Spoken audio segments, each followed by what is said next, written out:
성경은 모두 66권으로 되어 있습니다.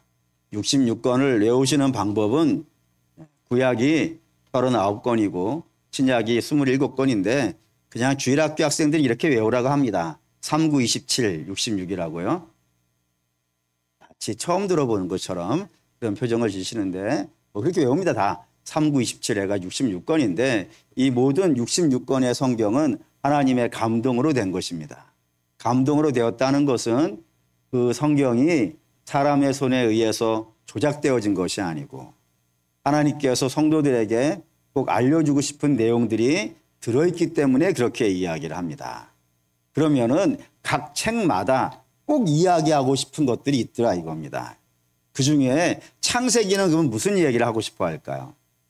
창세기라는 글자가 라틴어로는 제네시스라고 부릅니다. 자동차 이름 아닙니다. 제네시스이고 영어로는 in the beginning 이렇게 부릅니다. 뜻은 뭐냐면 기원 또는 시작 이렇게 불려지는 책입니다. 다시 말해서 창세기는 무슨 얘기하고 싶어 한다고요? 시작 이야기하고 싶다고요. 기원 이야기하고 싶다고요. 그래서 창세기에는 모두 7개의 기원이 등장합니다. 7개의 기원 중에 우리가 오늘 봐야 되는 것은 타락의 기원이 있다 이겁니다.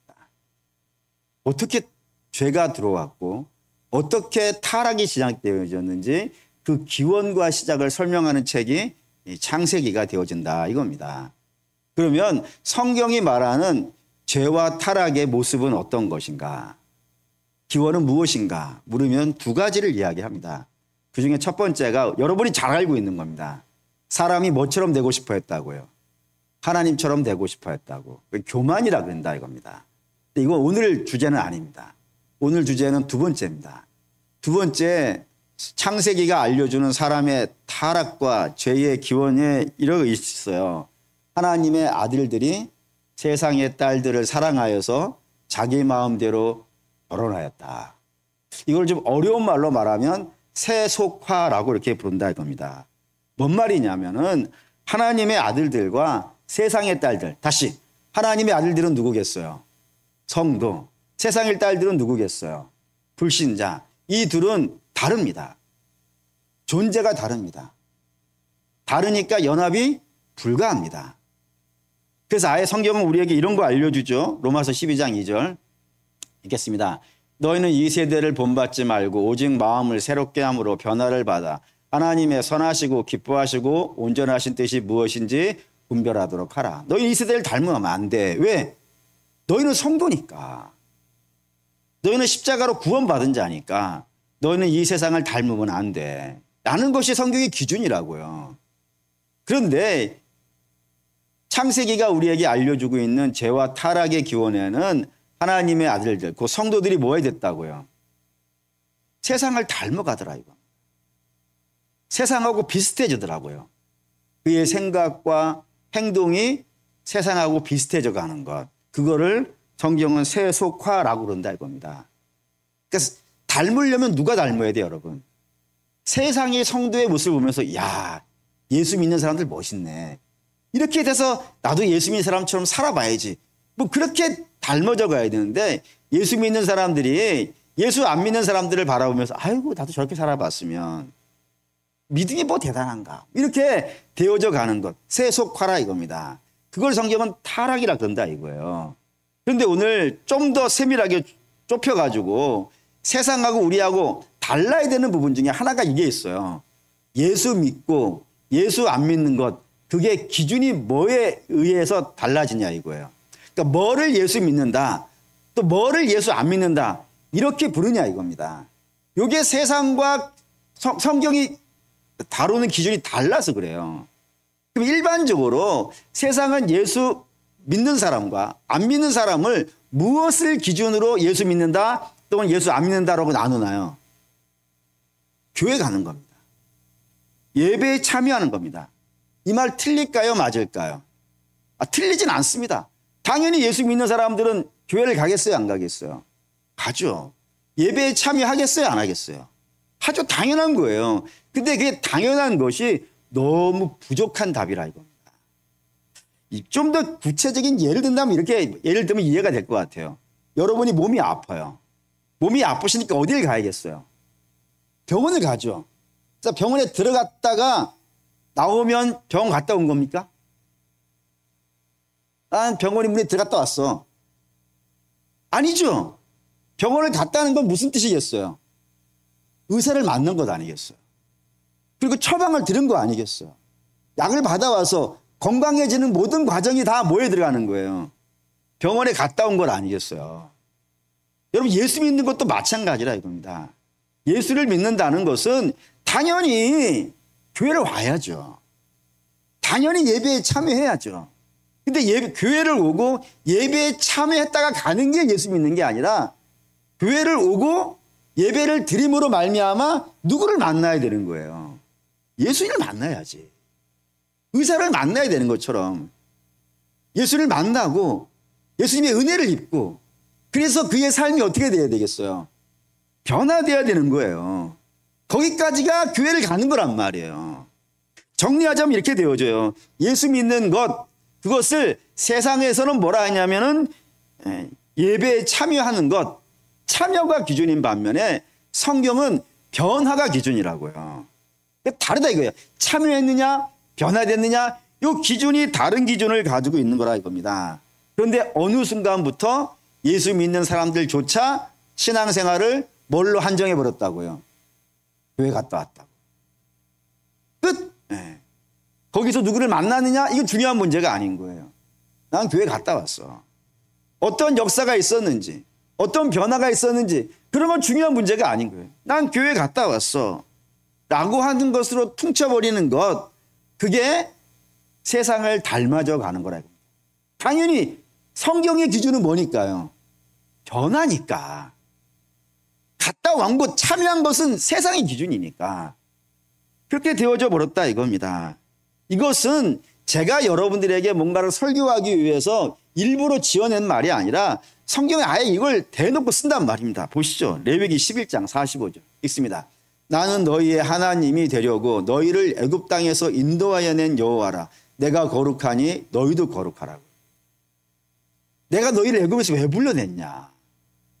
너희를 불러낸 건 그냥 그저 가나안 들어가서 등 따시고 배불리 먹고 살게 하기 위해서 불러낸 것이 아니라 너희가 어떻게 되길 원한다고요? 거룩해지길 원한다고. 너희는 이제 나를 닮는 사람이 돼야 된다고. 애굽 살 때하고 애굽에서 나왔을 때하고는 기준이 달라진 거예요. 애굽에 살 때는 바로를 따라 사는 것이라면은 애굽에서 나온 다음부터는요, 거룩을 따라 살아야 되는 기준이 바뀌었다 이거예요. 좀 더 가볼까요? 이거 누가복음 3장 7절 8절 읽겠습니다. 요한이 세례받으러 나오는 무리에게 이르되 독사의 자식들아 누가 너희에게 일러 장차올 진노를 피하라 하더냐. 그러므로 회개에 합당한 열매를 맺고 속으로 아브라함이 우리 조상이라 말하지 말라. 내가 너희에게 이르노니 하나님이 능히 이 일 돌들로 아브라함의 자손이 되게 하시리라. 여기 세례 요한이 얘기한 거거든요. 세례 요한이 누구에게 얘기했다고요?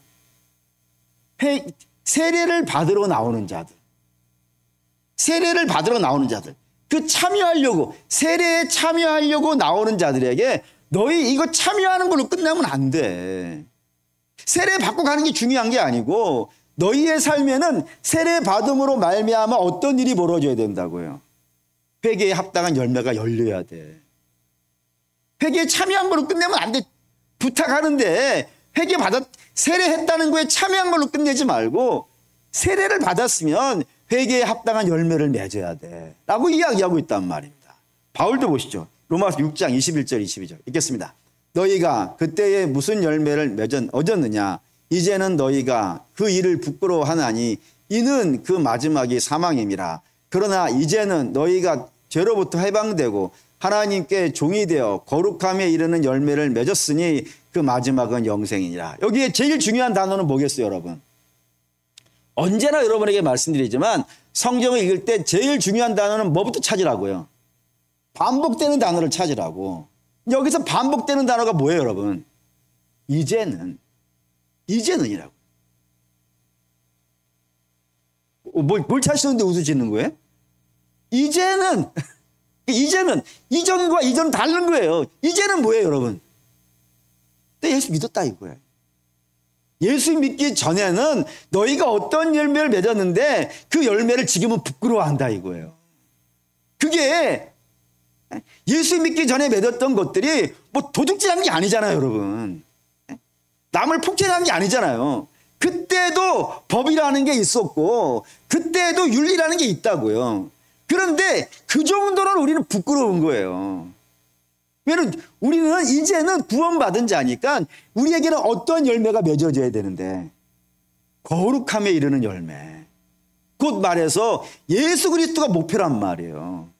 법 정도가 아니에요, 여러분. 법 정도가. 윤리와 도덕과 상식 정도를 믿고 사는 게 아니에요, 성도는.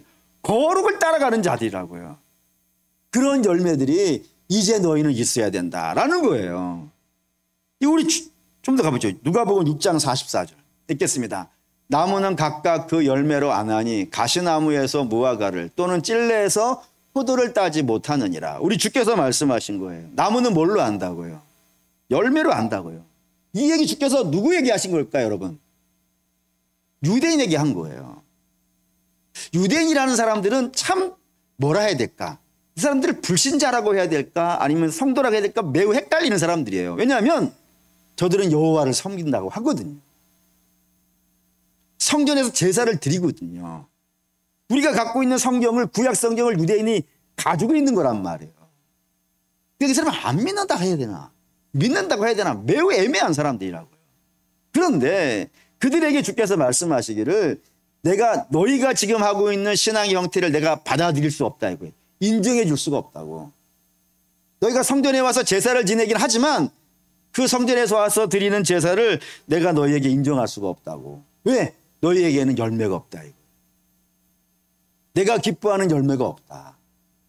너희는 그냥 종교라고 하는 그런 허울만 가지고 있을 뿐이지 진짜로 열매가 없다.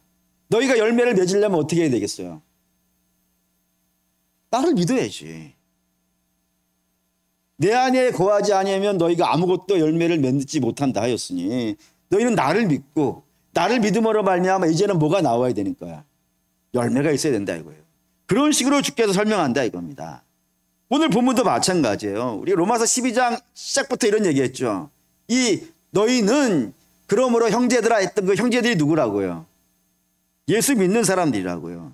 그 예수 믿는 사람들에게는 당연히 뭐가 있어야 된다고요?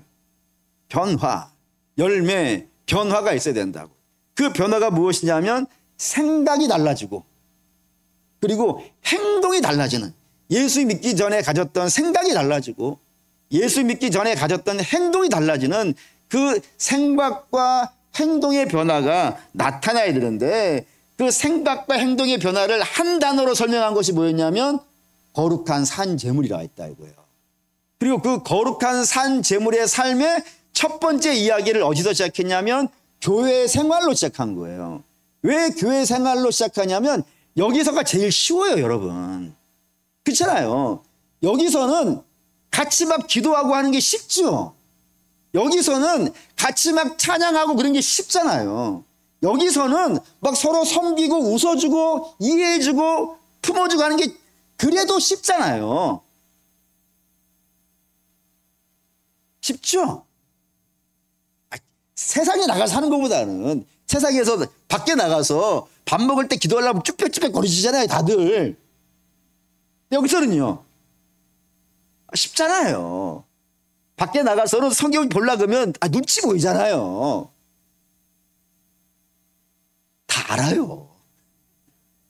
근데 여기서는 표구하는 게 쉽잖아요. 그러니까 쉬운 데서 해보라고, 쉬운 데서. 쉬운 것, 기본을 해보라고, 여기서. 그래서 그 기본을 한 다음에, 그래서 교회 생활이라는 걸로 훈련을 잘 해가지고, 훈련이 몸에 배어지면 그 몸에 배어진 걸 가지고 어떻게 하라고요? 밖에 나가서도 하는 거예요. 그게 신앙이라 이겁니다. 근데 오늘 이 6절부터 시작되어지는 이야기가 중요한 가치를 갖는 것은 이 교회 생활로부터 시작했어요. 이 교회 생활로부터 시작한 것이 이제 세상에 나가서도 달라지는 모습이 되어지는 그 출발점, 분기점이 되어지는 것이 6절에서부터 8절까지 이야기합니다. 우선 6절 읽을게요. 읽겠습니다. 우리에게 주신 은혜대로 받은 은사가 각각 다르니 혹 예언이면 믿음의 분수대로 했습니다. 여기 주신하고 받은이라는 것이 맨 처음에 여러분들이 생각하셔야 되는 겁니다. 무슨 말이냐? 우리가 가지고 있는 것은 그것이 어느 것이든지 우리가 만들어낸 것이 아니라는 겁니다. 그걸 왜 우리가 만들어낸 것이 아니라고 이야기하냐면 성경에 있는 이야기로 말씀을 드릴게요. 첫사람이 어디서 살았어요? 에덴에서 살았어요. 모든 것이 다 하나님이 준비해 놓으신 것이에요. 거기에서 사람을 맨 마지막에 만드신 이유가 있어요, 여러분. 사람을 맨 마지막에 만드신 것은 에덴을 창조하는데 사람의 협력을 받았다, 안 받았다? 안 받았다 이거예요. 하나님이 다 지어놓고 에덴에 들어가게 살게 하신 거예요. 그런데 그 에덴을 소유하려고 했던 것이 아담과 하와였고 그 결과 저들은 에덴을 소유한 것이 아니라 어떻게 되어져요? 쫓겨난단 말입니다. 그래서 에덴 밖에 나가 사는데 에덴 밖에 나가 사는 삶을 성경에 이렇게 썼어요. 창세기 3장 17절 18절 읽겠습니다. 아담에게 이르시되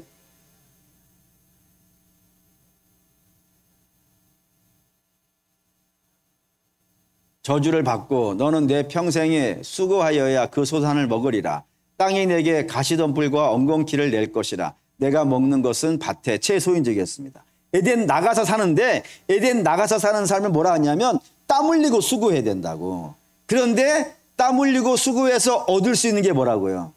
가시덤불과 엉겅퀴. 그럼 간혹 이런 분이 있어요. 목사님 땀 흘리고 수고하니까 가시덤불과 엉겅퀴는 얻네요. 그런 의미가 아니에요. 아무것도 얻지 못하였다는 거예요. 저건 쓸데없는 거니까. 아무것도 얻지 못했다. 땀 흘리고 수고해도 아무것도 얻지 못했다라는 거예요.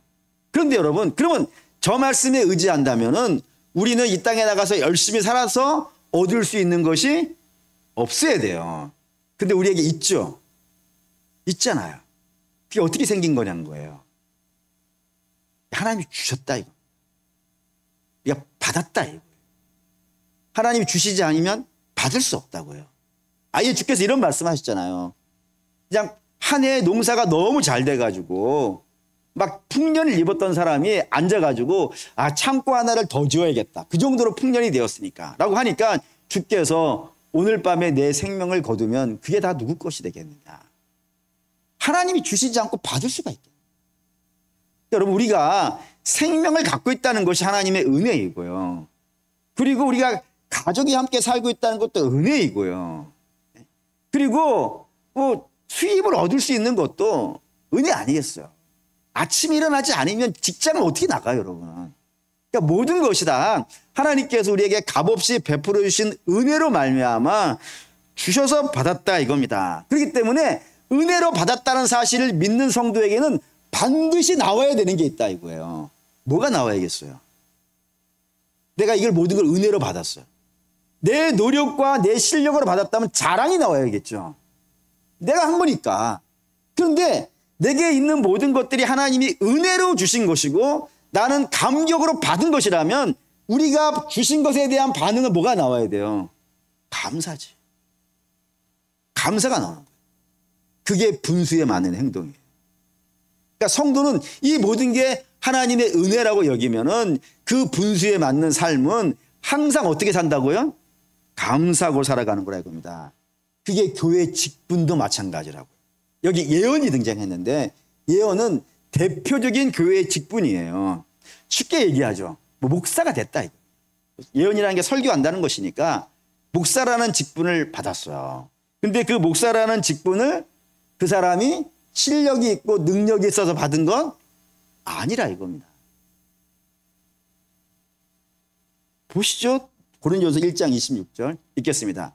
형제들아 너희를 부르심을 보라. 육체를 따라 지혜로운 자가 많지 아니하며 능한 자가 많지 아니하며 문별 좋은 자가 많지 아니하고. 고린도 교회를 향해서 사도 바울이 얘기한 거예요. 너희들 봐라. 육체를 따라서 봤을 때 우리가 남들보다 나은 게 뭐가 있냐. 뭐 박사학위를 막 어떤 사람들은 막 30개씩 갖고 다니는데 우리는 그것도 없고 뭐 재산도 사실 우리가 좀 가졌다고 말할 수도 있을지는 모르겠지만 세상에 가지고 있는 것에 비하면 우리가 가지고 있는 것은요 참 별거 아니잖아요. 우리 중에는 나은 사람이 없다 이거예요. 그런데 불구하고 하나님께서 그를 충성되이 여겨, 실제로는 충성된 것이 아니지만 주께서 충성되이 여겨서 당신의 직분을 어떻게 한 거예요? 주셨다 이거예요. 주셨다고. 그래서 우리 중에 똑같은 사람들인데 하나님께서 어떤 사람에게는 설교할 수 있도록 목사로 세우시고, 어떤 사람에게는 똑같은 사람인데 교회의 장로를 맡기시고, 어떤 사람은 안수 집사를 맡기시고, 어떤 사람에게는 권사와 서리 집사를 맡기셨다 이거예요. 맡기신 거라고요. 맡기신 것이니까 내가 이 직분을 가지고 교회에서 주인 행사를 하면요, 안 되는 거예요, 그게. 여러분, 교회의 주인은 누구예요? 교회를 피로 사신 이가 있잖아요. 교회의 주인은 교회를 사신 이가 교회의 주인 아니겠어요? 그러면 교회의 주인이 누구예요? 예수님이지. 예수님이 교회의 주인이고 교회의 대빵인 거예요. 어렸을 때 우리 집 애들이 옛날에 어렸을 때 저한테 이런 거 물어봤어요. 아빠, 교회에서 제일 힘센 사람이 누구야? 그래서 제가 뭐 나야 그랬지 뭐. 근데 아니에요, 여러분. 교회에서 제일 갑은 예수님입니다. 예수님만이 교회를 위해 희생한 분이니까. 그러니 교회에서 대접받으려 하지 마십시오. 목사도 주인이 아니고 장로도 주인이 아니고 권사와 안수 당연히 아닙니다. 교회에서 주인은 오직 예수님이시니까 교회에서 주인 행사하려고 하면은 안 됩니다. 교회에서 그래도 좀 이렇게 목에 힘줄 수 있는 사람은 저는 새 사람이라고 생각은 해요. 새 사람이 있다고 생각해요. 근데 이제 새방교라고 저는 생각하는데, 새방교, 새가족, 방은 방문자, 교는 교회학교 학생, 이 사람들은 목에 힘줘도 돼요. 네. 그렇죠. 여러분 집에서도 어린 애들이 제일 힘세잖아요. 연약한 자들은 대접 받아도 됩니다. 근데 재직 이상이 되신다면은 교회를 대접받으라고 다니시면 안 됩니다. 대접은 주님이 받으시는 것이고, 그럼 우리는 뭐 하는 걸까요? 섬기는 자입니다. 그래서 우리가 이런 말 하잖아요. 어느 교회를 다니십니까? 사람들이 이렇게 물어보지 않습니까? 그러면 좀 믿음이 있는 분들이 이렇게 오라고 얘기해요. 우화영생교를 다닙니다. 이거는 이제 아직 좀 더 많이 잘하셔야 되는 분이고, 뭐라고 얘기해요? 우화영생교를 섬깁니다. 전혀 오늘 뭐 못 들어보신 얘기들만 이제 골라서 하고 있죠. 누가 물어보면 앞으로 그렇게 얘기하세요. 저는 우화영생교회를 섬기는 사람입니다. 그게 성도에 맞아요. 그렇게 하라 이겁니다. 그게 분수대로 사는 거예요. 우리는 교회를 지배하는 자가 아니고요, 교회를 섬기는 자로 있는 거예요. 6절에 또 보셔야 되는 게 있어요.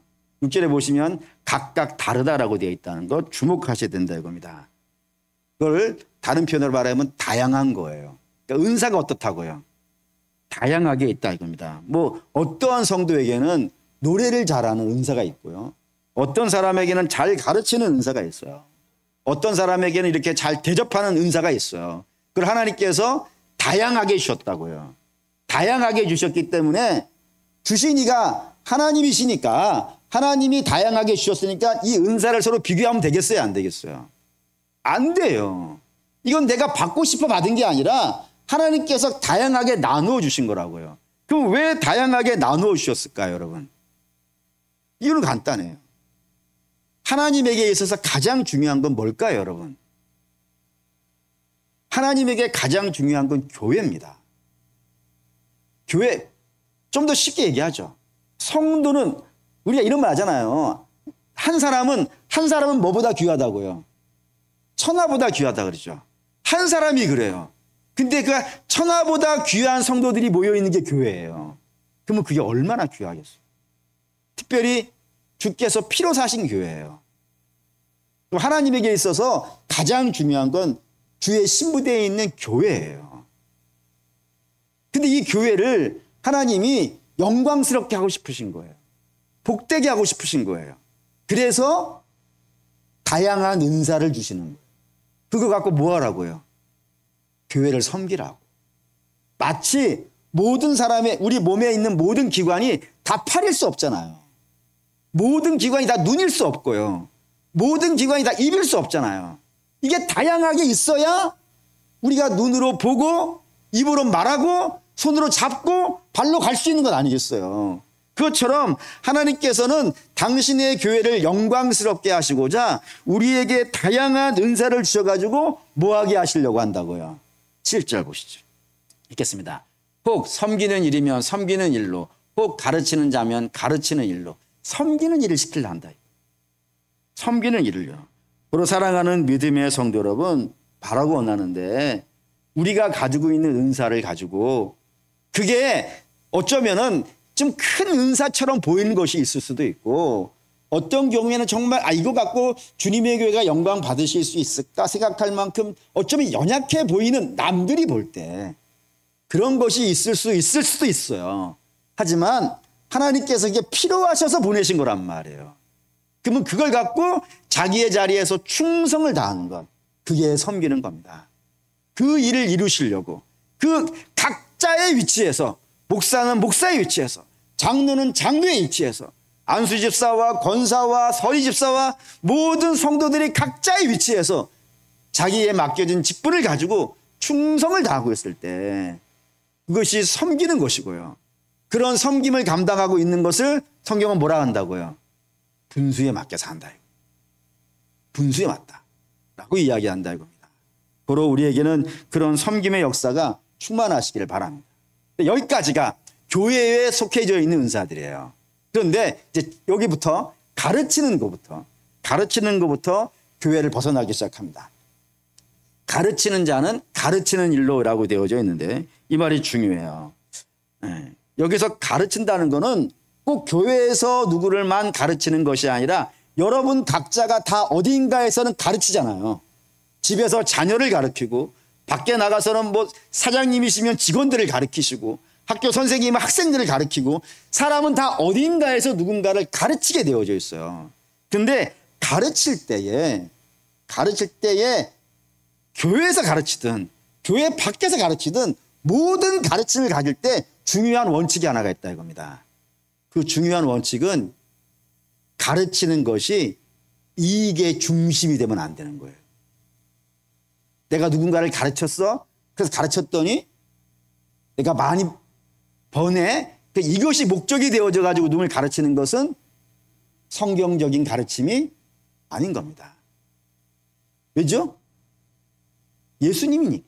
예수님이 당신의 말씀을 우리에게 가르쳐 주시는데 이익을 얻기 위해서 가르치시지 않잖아요. 주가 가르치시는 건 전부 뭐 때문에 가르치시는 거예요? 듣는 이들이 복되게 하시고, 듣는 이들이 복되게 하려고 그걸 가르치신 것 아니겠어요? 우리가 그걸 배운 거란 말이에요. 물론 우리가 가르치는 걸 통해서 이득이 생기긴 합니다. 근데 그게 목적은 아니라고요. 그거는 내가 저 한 영혼을 잘 가르쳐가지고 영광스럽게 되는 게 목적이고, 그 목적을 이루는 과정 속에 부수적으로 생긴 것이, 그 부수적인 것이 본말이 전도되어져 가지고 내가 저를 가르치니까 내가 뭐를 얻겠네. 그래서 저 많이 줄 것 같은 사람은 내가 많이 가르치고, 나한테 별로 안 줄 것 같은 사람은 덜 가르치고, 이건 가르침이 아니라 이거예요. 모든 가르침은 교회에서 가르치든 교회 밖에서 가르치든 기독교인의 가르치는 핵심은 그 듣는 자들이 복되는 겁니다. 여러분이 누구를 가르치시든지 간에 그 사람이, 듣는 사람이 복되기를 기도하십시오. 저 사람이 잘 됐으면 좋겠습니다. 저 사람이 가르침을 받고 훌륭해졌으면 좋겠습니다. 영광스러워졌으면 좋겠습니다. 그런 마음으로 기도하시면서 성심성의껏 가르치는 것, 그것이 기독교인의 가르침이고, 그런 가르침이 우리 하나님께서 기뻐하시는 가르침이며, 하나님은 그런 가르침에 복도 주십니다. 그런 가르침을 할 수 있는 성도가 되어야 됩니다. 그 다음에 등장하는 것이 8절 보시죠. 8절 읽겠습니다. 위로하는 자면 위로하는 일로, 구제하는 자는 성실함으로, 다스리는 자는 부지런함으로, 긍휼을 베푸는 자는 즐거움으로 할 것이라 했습니다. 하나씩 보여야 되는데, 위로하는 자는 위로하는 일을 해야 된다는 거예요. 뭔 말이냐면은, 위로하는 것은 마찬가지입니다. 위로는 목적이 뭐에 있어요? 내가 누군가를 위로해 주는 목적이 어디에 있냐고요. 그 사람이 내가 이 말을 통하여서 나의 섬김을 통하여서 위로받는 것 아니겠어요. 그러니까 내가 가서 위로해 줘가지고 나의 만족을 얻기 위해서 위로해 주는 것이 아니라 내가 위로해 줌으로 말미암아 한 영혼이 회복되어지기를 바라는 마음에서 위로하는 것 아니겠어요. 그렇다면은 위로하러 가서 염장을 지르지 말아야지. 그럼 어떻게 위로해야겠어요? 말 한마디 한마디를 신중하게 해야 되지 않겠어요? 그의 아픔을 공감해 줘야지. 그의 아픔을 공감해 주고 이런 겁니다. 그렇습니다. 제가 알고 있는 이야기 중에 이야기가 있어요. 부담 없이 한번 해봅시다. 제가 예전에 섬기던 교회에 담임 목사님이 계셨는데 그 목사님이 사고를 당해서 사모님이 돌아가셨어요. 그러자 장례를 치르는데 어마어마하게 많은 분들이 당연히 위로를 왔겠죠. 근데 아무도 위로가 안 되더래. 아무도. 누군가 위로해 주면은 이런 마음이 들대요. 그래 너는 부인 있잖아. 위로가 안 되더래, 어떤 말도. 근데 딱 한 분이 위로가 됐대요. 그분이 왜 위로가 됐냐면은 그 목사님에 앞서서 사모님을 먼저 보낸 목사님이 오신 거예요.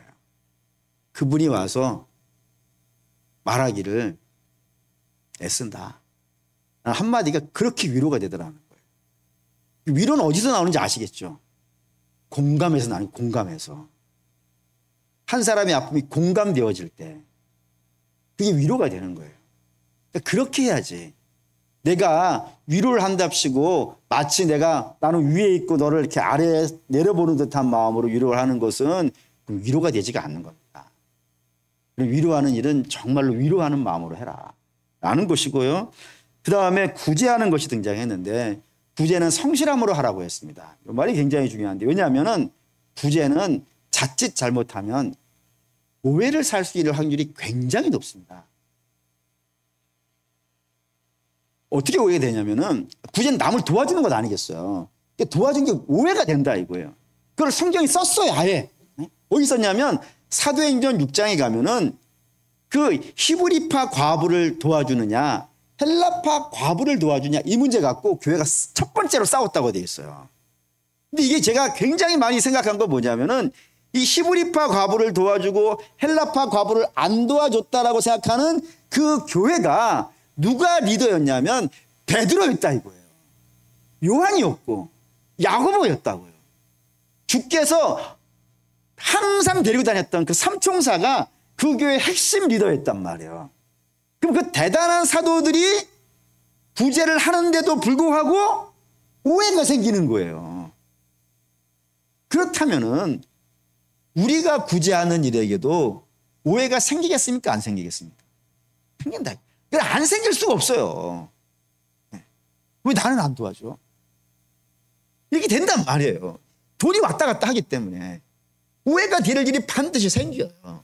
그러니 그럼 오해가 생기니까 어쩔 수 없겠네 해가지고 그냥 몰라 이렇게 되는 것이 아니고 그런 일이 생길 수 있기 때문에 거의 생기기 때문에 구제를 하는 일은 보통 열심히여서는 안 된다는 거예요. 성실함으로 진짜로 찾아가서 만나보고 상황도 들어보고 그런 성실함으로 막 찾아다니지 않는 이상은 그렇게 해야지 그나마 오해 살 일이 줄어들지 그렇지 아니하면 오해 살 일이 생긴다.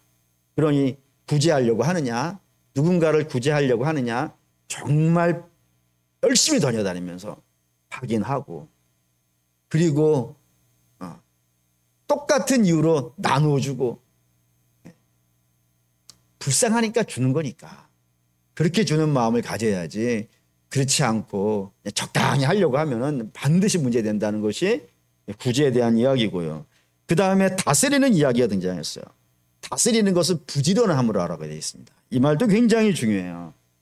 저와 여러분이 다 동일할 겁니다. 우리는 다 어딘가를 다스리는 자예요. 맞죠? 저는 교회를 다스리고 있고 또 여러분은 가정을 다스린다든가 직장을 다스리는 분도 있고요. 학생 같은 경우도 다스리고 있죠. 뭘 다스리고 있냐면 학업을 다스리고 있잖아요. 다 어딘가에서는 뭔가를 하고 있단 말이에요. 근데 그 내게 어떤 일이 맡겨져 가지고 그 일을 감당할 때는 어떻게 하라고요? 부지런해야 된다. 부지런해야 된다. 직장 생활할 때 부지런함으로 해야 된다고. 공부하는 학생은 공부를 잘하고 못하고는 어쩌면 은사예요. 수영을 잘하느냐 수영을 못하느냐, 공부를 잘하느냐 공부를 못하느냐는 같아야 달라요.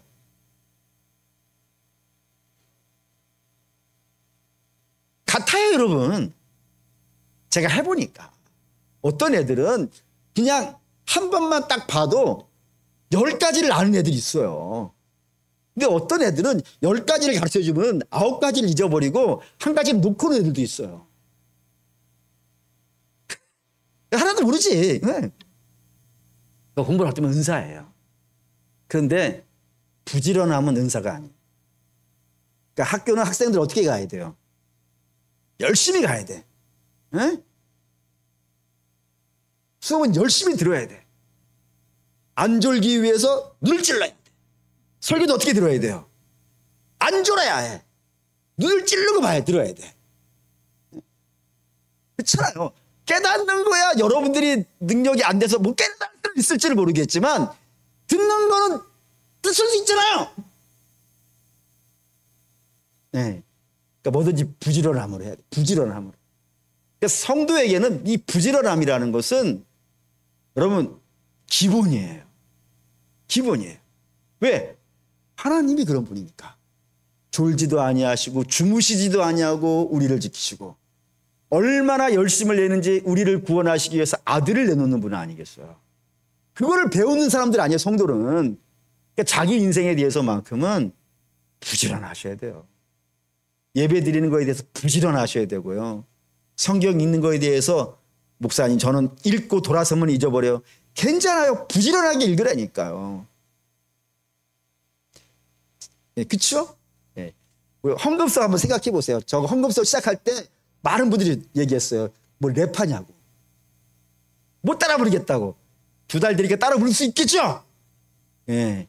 12달 되면 어떻게 되겠어요? 눈 감고도 불러요. 그러면 여러분 하나님 말씀도 마찬가지예요. 부지런함으로 읽으세요. 그러면 알게 될 날이 있어요. 하나 더 합시다. 국률을 베푸는 자라고 했습니다. 국률을 베푼다는 거는 뭐 섬긴다고 읽으셔도 돼요. 섬기는 건 어떻게 하라고요? 즐겁게 하라고. 왜? 이거 힘들어요. 우리가 다른 사람을 섬긴다고 해가지고 다른 사람이 그걸 다 이해해 주지 않습니다. 귀찮아하고요. 힘들어하고요. 내버려두라고 해요. 그렇죠 뭐. 그 외에도 뭐 교회에서 봉사하시고 섬기고 밖에 나가서 섬기고 뭐 이런 것들 다 어렵죠. 그런데 그 어려운 일을 감당하는 일을 할 때 주가 내게 맡긴 일이라 믿으신다면은 즐거이 하십시오. 하나님 내게 맡기신 일을 하는 것 아니겠어요? 그럼 그걸 기뻐하셔야 됩니다. 즐거워서 막 노래 부르면서 그렇게 하실 필요가 있습니다. 왜? 우리 주님이 그렇게 하셨으니까. 즐거이 순종하셨으니까. 즐거이 순종하셨으니까. 그거를 배운 우리도 우리에게 맡겨진 모든 일을 부지런함으로 혀를 악물고 하는 것이 아니라 노래 부르시면서 주께서 하실 것이니까 부지런함과 즐거움으로 사명을 감당하는 것, 이렇게 살아가는 것이 성도의 삶이라고 되어져 있는 겁니다. 이거 앞으로도 이런 얘기 계속 할 거예요. 우리 구원이라는 것은 우리가 뭘 해가지고 구원받는 게 아니에요. 그러니까 구원하고 행위하고는 관계없어요. 여러분이 아무것도 못해도 구원은 받아요. 근데 구원받은 자는 아무것도 안 하는 삶을 살면 안 됩니다. 구원받은 자는 예수님이 목표이고 예수님을 닮아야 되는 사람이니까 신앙생활을 교회 다니는 것 정도로 하시면 안 된다는 거예요. 뭔 모를 때는 그럴 수 있지만 예수님을 알아갈수록 신앙생활을 해갈수록 그냥 교회 와서 예배 드리고 가는 정도가 아니라 예배를 드렸으면 우리의 삶에 변화가 있고 달라지는 것이 있고 새로워지는 것이 있고 그렇게 되어지는 것이 성도의 삶이라 이겁니다. 혹 사랑하는 성도 여러분, 나는 교회 갔다 왔어. 그러면 괜찮겠지. 이런 안심을 하시지 않았으면 좋겠어요. 성도는 주께서 너 교회 갔다 왔냐? 이렇게 물어보시는 것이 아니라 너는 어떠한 열매가 있냐? 라고 물어보실 거예요. 그때 주님 제가 뭐 대단치는 않지만 그래도 풋과일이나마 이 정도는 있습니다. 주께서 착하고 충성된 종아, 네가 작은 일에 충성하였으니 나의 큰 기쁨에 참여하라 하실 겁니다. 그런데 교회는 갔다 왔는데 열매가 없습니다.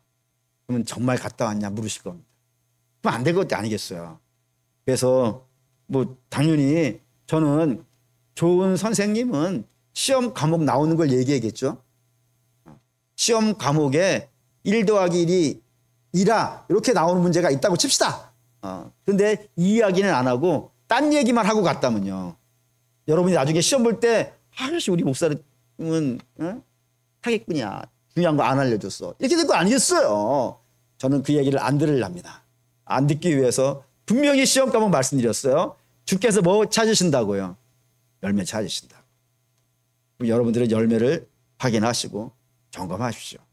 있으시면은 떨어뜨리지 않기 위해서 애쓰시고요. 혹시 떨어지신 분은 왜 떨어졌는지를 확인해 보시고 없으신 분들은 왜 없는지를 확인하십시오. 어저께 청년부에 가서 설교 마지막에 이런 거 했어요. 농부가 밭에 나가서 뭐 하냐면은 열매가 있는지 확인한다고. 그래서 열매가 없으면은 잡초 때문인가 잡초를 뽑고 거름을 안 줬나 거름을 뿌리고 물을 안 줬나 물을 준다고. 그럼 우리도 마찬가지여야 되지 않겠냐고. 우리의 삶에 열매가 없으면 어찌 열매가 없는가.